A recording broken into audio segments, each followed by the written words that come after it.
মানুষের দুর্দশা কইতে আমার সাধ্য নাই, হেতা পানি খাইতে আইলো কই রাখছি নাল্লাই। এমন গজব এই জীবনে কবু দেখি নাই বন্ধু হে।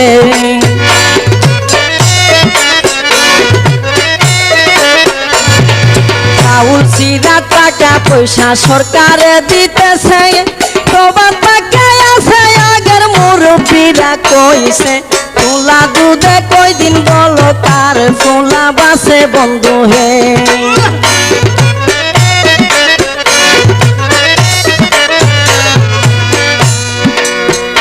আগেকার মুরব্বীরা বলতেন যে তুলা দুধে ফুলা বাসে না, কাজেই সরকার দিতেছেন ঠিক, কিন্তু এই দেওয়ায় কি মানুষের চাহিদা মিটছে না।